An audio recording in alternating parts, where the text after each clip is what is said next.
Everglades Trail. I'm going down the Everglades Trail. There's no place like it on Earth, this mysterious wilderness called the Everglades. Once this was home to Native Americans and almost completely inaccessible to all but the most rugged pioneers. Now a driving trail leads visitors from the headwaters near Orlando to Florida Bay at the tip of the Sunshine State. You can visit more than 24 educational sites along the way through the heart of the River of Grass.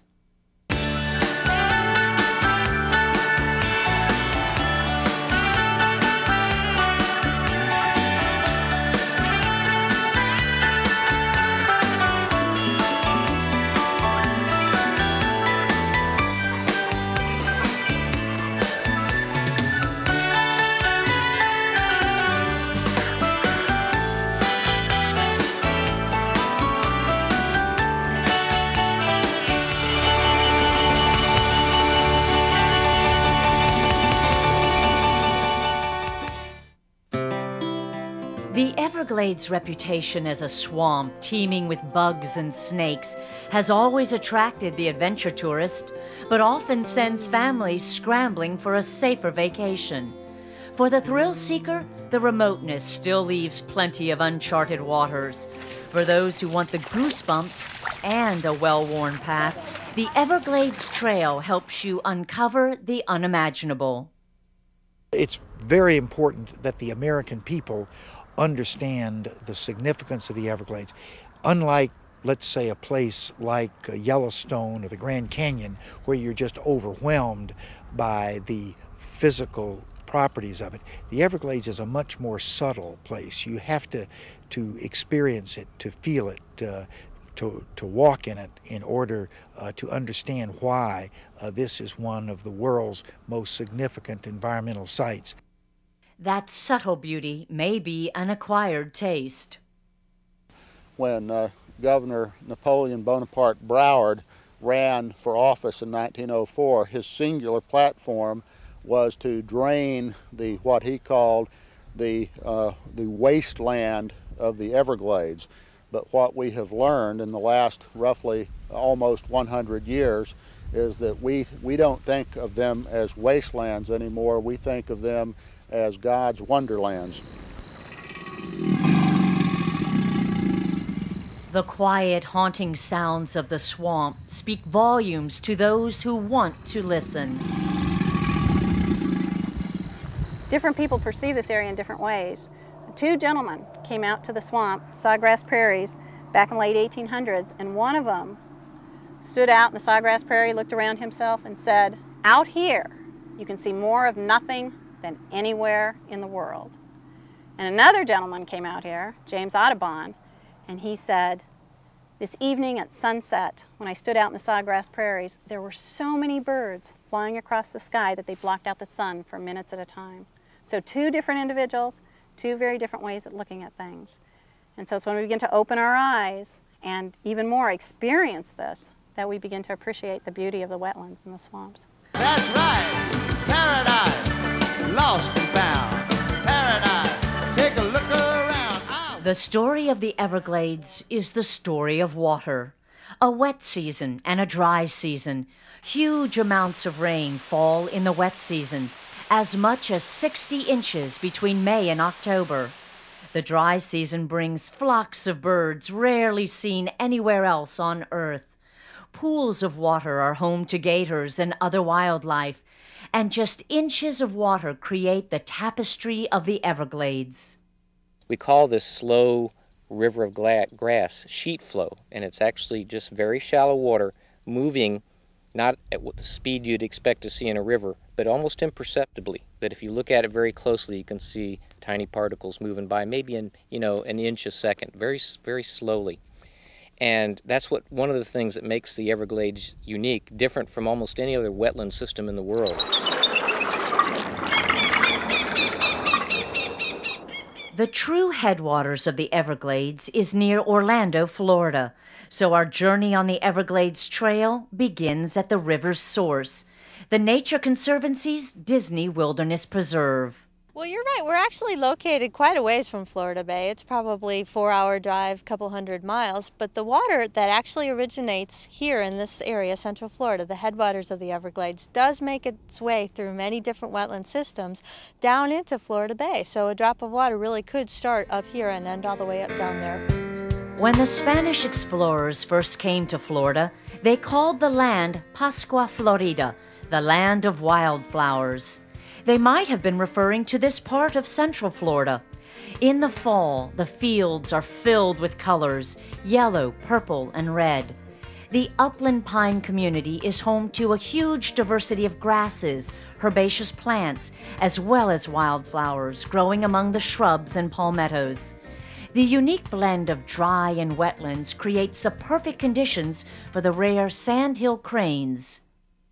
The Florida sandhill crane is one of our listed species. It's state threatened. They are resident, so they don't migrate, so they're here year-round. During half the year, they're very territorial, and they nest in marsh setting, which has open areas around it for foraging.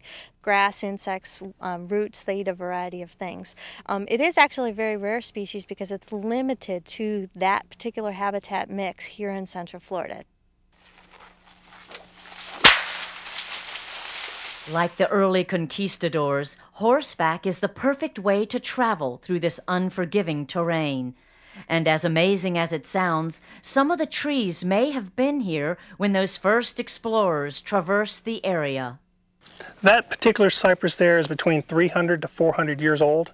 It's growing, it's a bald cypress growing in the middle of the stream here, and that gives a good accurate estimate on its age because of where it's growing. And that right there is about a Columbus Day tree, about that period. And then to give you a comparison on age, this grapevine that's growing off of this red bay tree is probably in the 75-year range because of it's growing up this tree.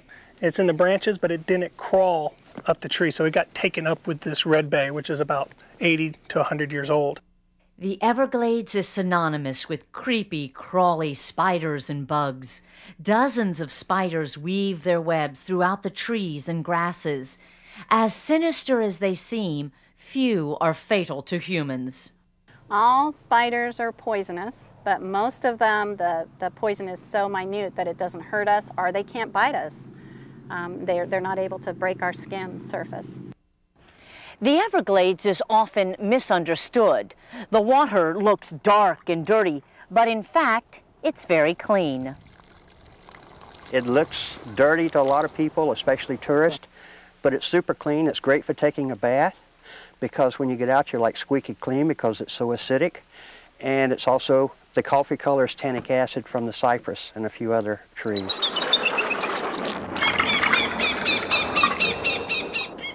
As the dreamer a dream and a travel. Paddling along on the dark waters can be a bird watcher's dream. Creeks and sloughs act like corridors for wildlife traveling through.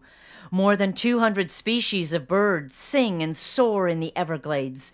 Some call Fish-Eating Creek home. The best time to get your warblers and your songbirds are in the early fall and late spring because they're migrating through between here and Central America. But we have our own birds here, like a bird that a lifer or a bird watcher would give his right arm for would be the caracara. It's a bird that was left over from prehistoric times.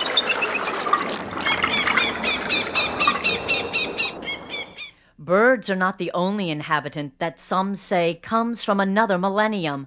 The alligator has long fascinated visitors on these waters. Well, my wife wants to see an alligator. The big stuff, really. The alligators and yeah, some of the big birds and birds of prey. I hope to see the wildlife, birds, and I hope an alligator.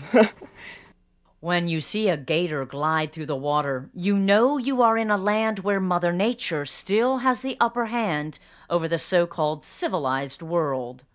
It's cool and it's fun, and you get to see all this cool fern and all these gators, and there's all sorts of cool birds around.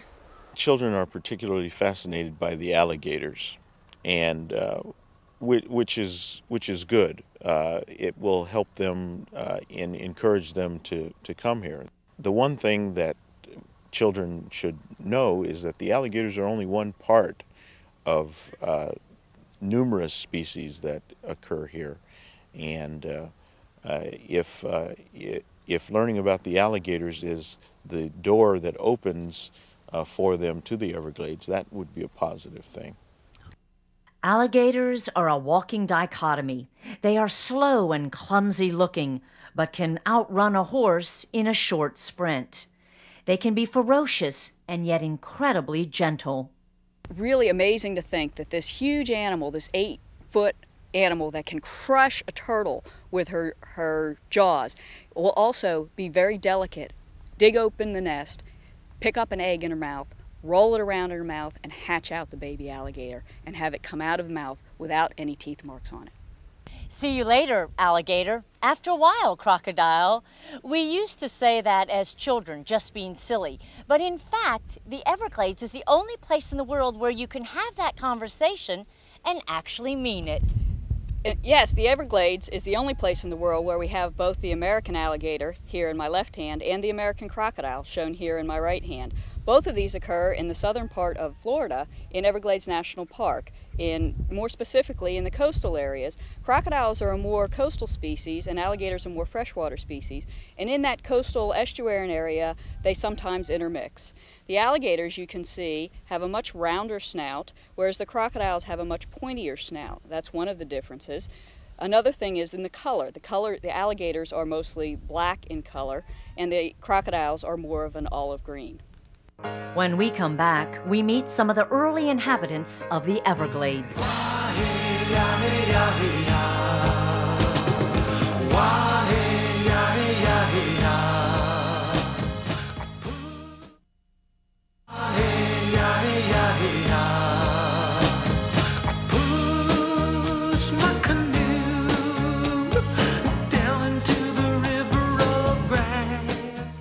Been our home. It protected us.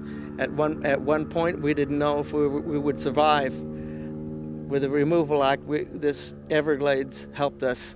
You might say Mother Nature protected us from the removals, and so here we are, and we're descendants of families that escaped the deportation because of her, the Everglades, the River of Grass. For the Seminole and Miccosukee Indians, the story of the Everglades is the story of survival and struggle. Mother Nature protected them, and now the Native Americans have joined the fight to protect her by teaching visitors about this land they call Peheoki, the River of Grass. In just one lifetime, the River of Grass has changed so much. The 86-year-old former Miccosukee chief, Buffalo Tiger, remembers well growing up in the wilderness of South Florida. So many snakes, all kinds of snakes, poison snake, some of them not poison, but you don't want them to bite you, but they're there, plenty, night and day. Then we have animals, all kinds of animals, like wildcat, the wildcat people call it bobcat, used to be panther, used to be bear, and a lot of otters, and lots of alligators. Just many wildlife here. Lots of mosquitoes and lots of spiders, and lots of all kinds of birds. At the Miccosukee Village, the Atatiki Museum. That means welcome to camp. And Billy Swamp Safari, the traditions of the past remain alive. Everybody look at the cameras. In a fun, educational way, they teach others about the wonders of their homeland. Smile for me. Smile for me. 26 varieties of snakes slither through the Everglades. 4 are poisonous and can kill. Anybody want to see the kiss of death? I don't. Rattlesnakes may strike fear, but many other harmless, brightly colored snakes hang around in the trees and camouflage themselves in the grasses. When you're afraid of something, it's pretty much a fear because you don't know. It's a fear of the unknown. And if you learn about them, learn the service that they actually are here for instance, killing the rodents, that they do carry diseases. That's a big service right there to begin with, for mankind. 60 kinds of mosquitoes call these swamps and sloughs home. Even though it's only the female that bites, if you are one of the ones being bitten or eaten, you have only one name for any of them: pesky. There are a lot of animals that use mosquitoes and feed on them, so even though we may consider them pests and also sometimes a health threat, they're an important part of the life cycle and ecosystem for other animals. I want you to pretend that you're a panther and you're looking for high ground. Of all the animals that live in the Everglades, few would argue that the panther represents the most regal inhabitant. Their story is another one of struggle woven into the fabric of the ecosystem. For a Florida panther to survive, they have to kill live prey, and they only eat meat. To understand that, you have to then understand that they have to exert quite a bit of energy to capture their prey. And we know that a deer a week is what a panther would like to be able to have. But if there are no deer or not enough deer, they're having to hunt every single day, and that uses up quite a bit of energy to hunt raccoons and armadillos and possums and some of the smaller prey. This elusive panther is disappearing. At this time, only 80 remain in the wild, despite desperate efforts of scientists to track and protect them. There's millions of cat lovers in the nation and in the world. Well, the Florida panther is much more than that because they symbolize a wild America. They symbolize a particular ecosystem that's dominated by the top of the food chain predator. And when you find a panther, and most people know this, you're in real wilderness habitat. The sawgrass thicket, home for the panther and their food source, was once enough to protect them. Now, as cars, roads, and homes break up their range, even this harsh landscape can't protect them. Sawgrass can be rough on you if you walk through. It can definitely cut you. Notice that I'm running my fingers up the blade instead of down it because it can cut. These little itty-bitty teeth are actually not necessarily here to protect the plant, but actually to act like a cactus and collect water during the morning dew and feeding the plant during the dry season. So it's an adaptation to this harsh environment or this wet and dry season. When we come back, we get a bird's eye view of Big Cypress National Preserve and head out on the open waters at the western entrance of Everglades National Park.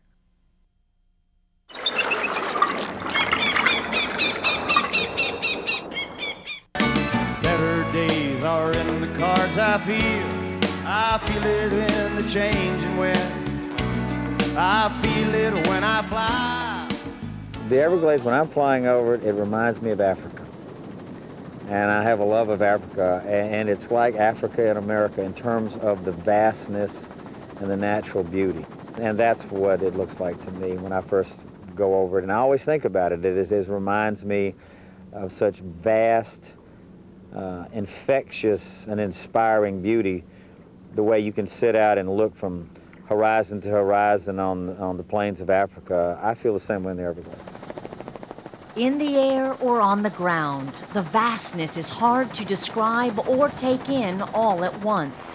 From Lake Okeechobee to Florida Bay is more than 150 miles, and at some points the River of Grass stretches 70 miles wide across Florida's southern peninsula. We have to help people understand just how big the Everglades is. You know, we're not talking about a small area. We're talking about a significant portion of the entire state of Florida, and this would be like coming to the United States and only visiting one block of one particular city.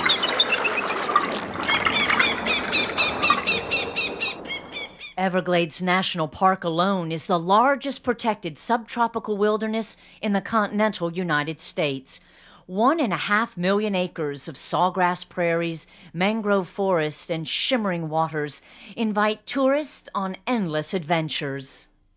You go out in Florida Bay, and if you paddle, I guess it's west, toward Cape Sable, they've got, one year I saw hundreds of roseate spoonbills. It was just pink everywhere. There's bald eagles out here if you look for them, a lot of osprey.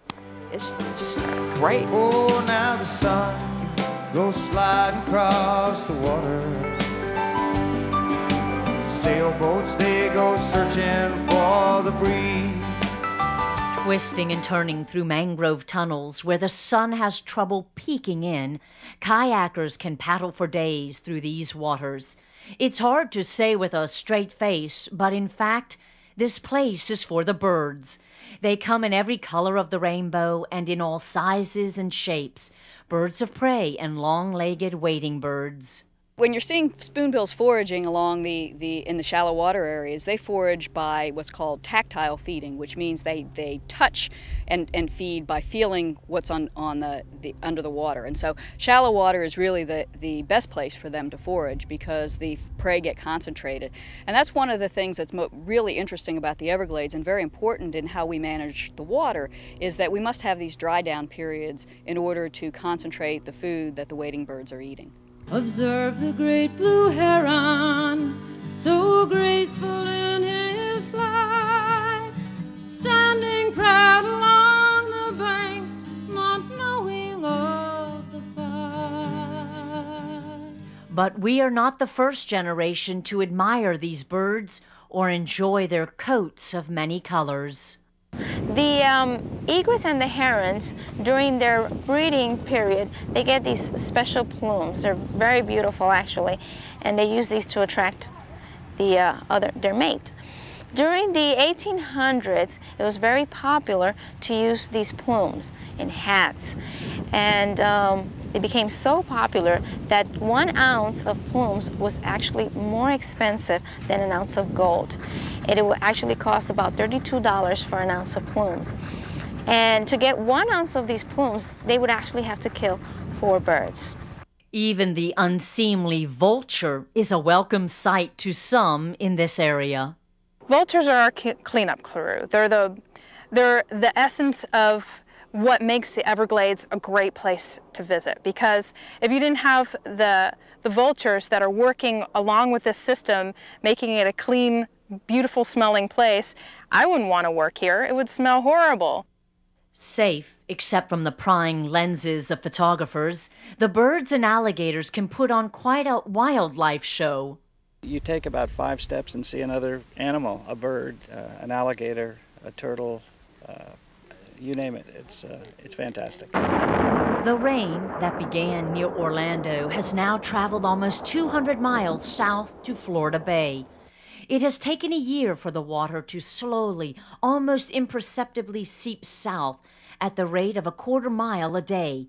Our trip, on the other hand, can last a day, week, or month. But if you stop... This is part of the history of this country.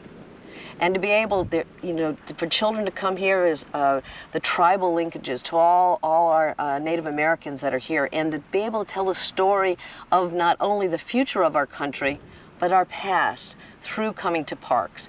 That is something that's so important, and I think since September 11th, it has really become a greater importance than ever. People want to know more about America, and this is a story being told right here in the Everglades. And the Everglades Trail will allow us to help tour that. Listen. It seems to be like nature at its purest, which is why we like to come here. And look. Hard to describe, and yet you could almost paint a picture. One day out here you could go home and paint a picture. The memories you create will last a lifetime. So far, but yet so near, where I see the days as they fade away, finally disappear. Follow the water and your imagination on the Everglades Trail. Going down the Everglades Trail. If you would like more information about the Everglades Trail, log on to www.evergladestrail.com. This driving tour takes you to more than 20 sites, following the waters from Orlando to Florida Bay.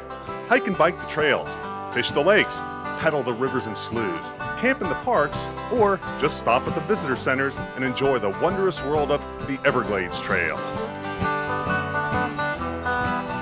This program has been made possible in part by funding provided by the National Fish and Wildlife Foundation, through the Friends of the Arthur R. Marshall Loxahatchee National Wildlife Refuge. Support for this program provided by Billy Swamp Safari, the Clewiston Inn, Dollar Rent-A-Car, Forever Florida, Gaylord Palms Resort and Convention Center, Hilton Marco Island Beach Resort, and Miccosukee Resort and Gaming. Going down the Everglades Trail. Do, do, do, do, do, do, do, do. Do, do, do, do, do, do.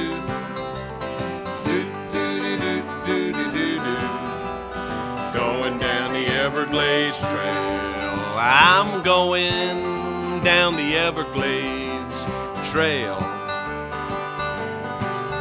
Won't you come along with me, and you're gonna see nature being free. Do, do, do, do, do, do, do, do. Do, do, do, do, do, do, do. Do, do, do, do, do, do, do, do. Going down the Everglades Trail. Do, do, do, do, do, do, do, do. Do, do, do, do, do, do, do. Do, do, do, do, do, do, do, do. Going down the Everglades Trail.